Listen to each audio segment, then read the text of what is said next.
Pagbasa mula sa unang sulat ni Apostol San Pablo kay Timoteo. Pinakamamahal, ituro mo't ipatupad ang mga bagay na ito.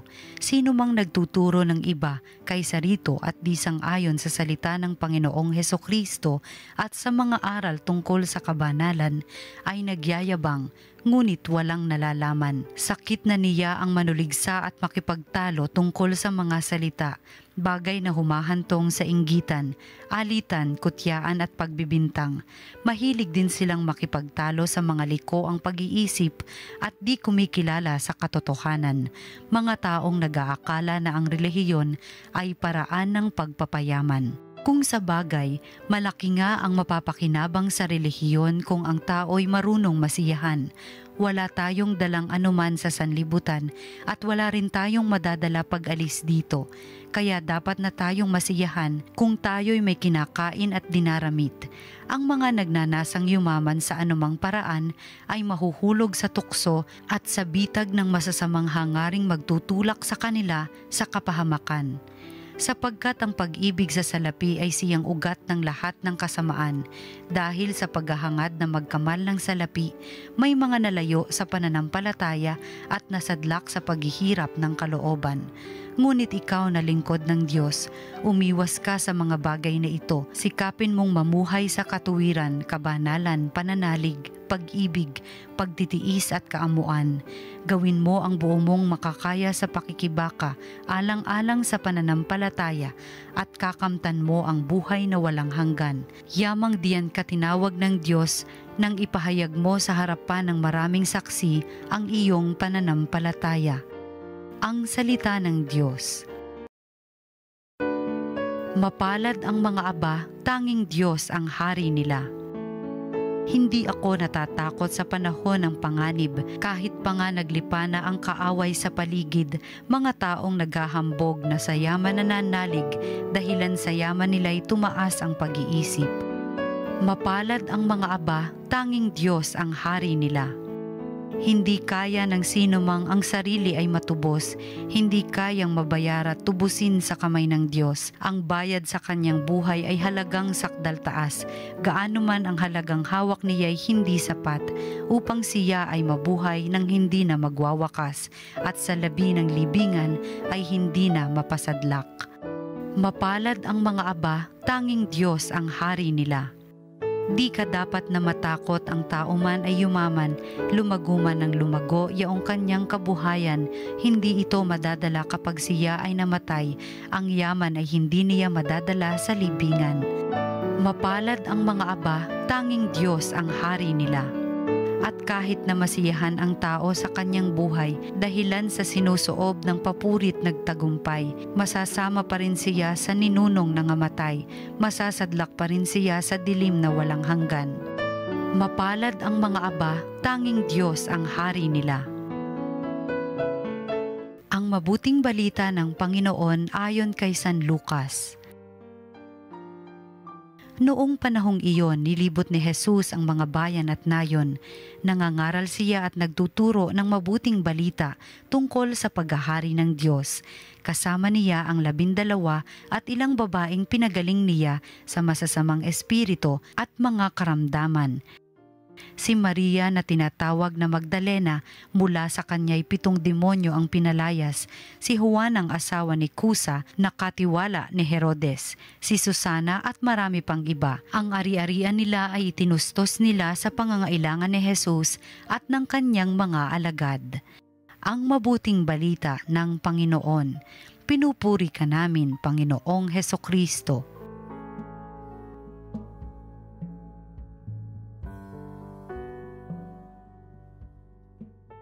Magandang araw po sa inyong lahat. Ngayon na naman po ay Biyernes. Narito tayo sa ating makabaluhang programa, Salita ng Diyos, Salita ng Buhay. na kung saan nakikita natin at nalalapat ang ating buhay sa ilalim ng liwanag ng salita ng Diyos, na sa pamagitan din ng ating pagninilay, makikita natin ang mahalagang kolaborasyon ng mga laiko ng simbahan at ganoon din ang pagpapahayag ng mabuting balita.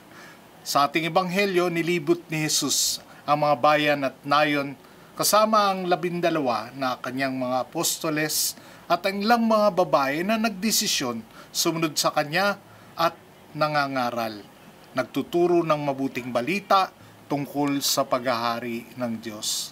Kapansin-pansin dito sa ating ebanghelyo na namumukod tangi kay San Lucas ang pagbanggit sa mga kababaihan naglalakbay kasama ni Jesus, kasama sa kanyang misyon. Binanggit ang pangalan ni Maria Magdalena na kilala natin na may medyo madilim na nakaraan at pinalayas mula sa kanya ang 7 demonyo.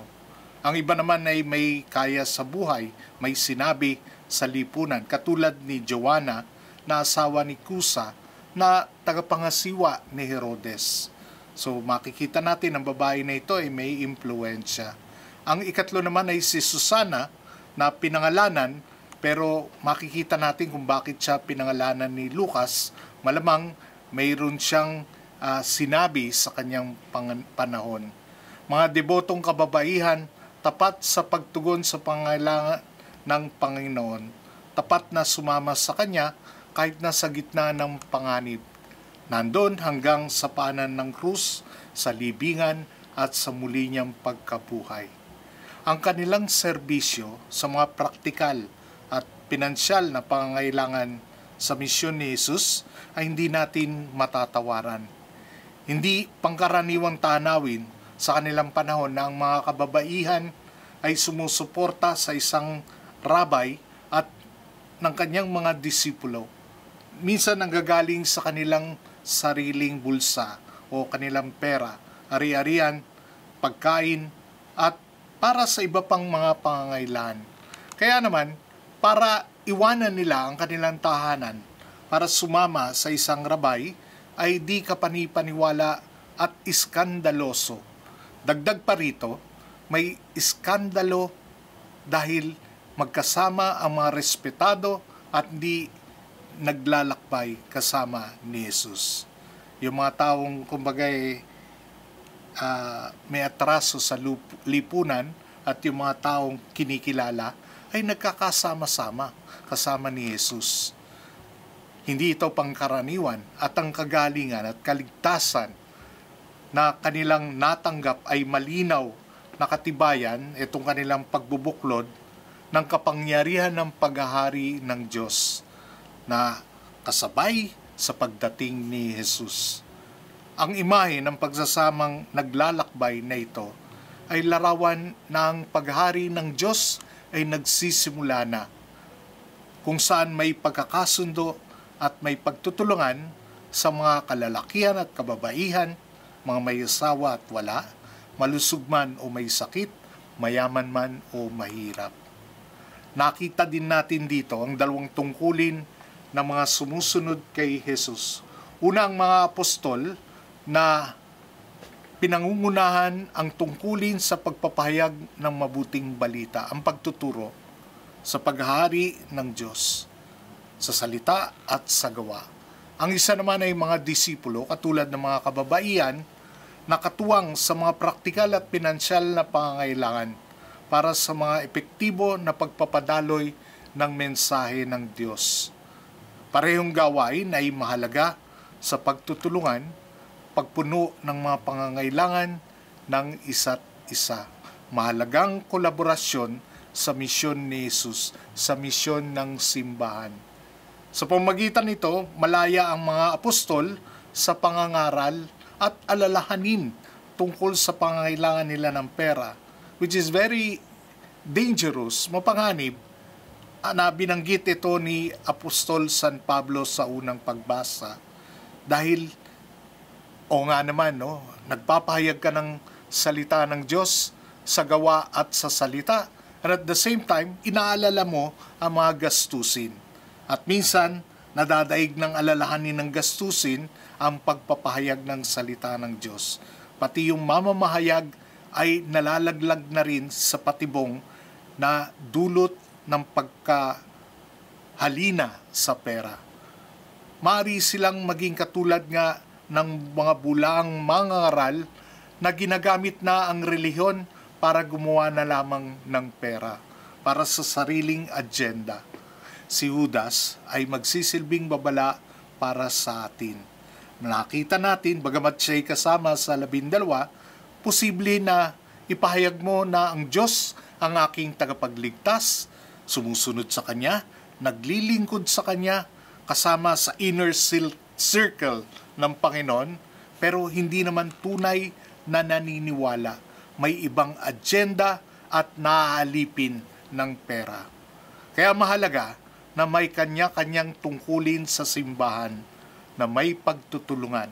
Ang ilan sa mga halimbawa dito, makikita natin, di ba, yung mga Sisters of Saint Teresa of Calcutta, no, mga missionaries of charity, na alam natin, hindi nila mapapangalagaan yung kanilang mga may sakit, mga inabandona ng mga pamilya na nandun sa kanila kung walang tulong ng mga donors tsaka benefactors. At pareho pa sa ibang mga grupo, mga ministries, na ang gawain ay pangalagaan ang mga nangangailangan, ang mga maralita, ng focus ay pagpapahayag ng mabuting balita. Marinig ito, maabot ng ibang tao. Katulad na lamang ng TV Maria, kailangan din ng mga pinansyal na tulong. Kung ito pa'y kanilang magiging alalahanin, ito'y magiging pwedeng hadlang sa kanilang gawain. Ganon din sa aming mga parish priests. Kaya nga kami may mga financial council para malibre kami maging malaya sa mga alalahanin na ito, mapahayag namin ng mabuting balita, ng buong lakas, buong puso at buo naming kaluluwa. At kapag kaganon, nagiging maganda ang daloy ng misyon. Ang mga kababaihan na banggit kasama ang 12 ay narinig ang pagtuturo ni Jesus sa paghahari ng Diyos. Sila'y pinagaling, nakilala siya bilang kanilang tagapagligtas at personal silang tumugon sa mensahe ng Panginoon, kaya sila'y sumunod. Lahat ng mabuting gawa, pati na ang mga material na suporta ay palagi nagsisimula sa pag-ibig ng Diyos. Kagalakan sa pagpapagaling niya, sa pagpapalaya at bagong buhay na natagpuan nila sa pagsama kay Jesus. Tinuturuan nila tayo kung paano gagamitin kung ano ang mayroon tayo para sa pagtatatag ng paghahari ng Diyos. Matagpuan ang tunay na kasiyahan sa pagbibigay ng buo nating sarili sa paglilingkod sa Panginoon at sa Kanyang bayan. Maraming salamat po sa inyong lahat at ngayon tayo'y mananalangin.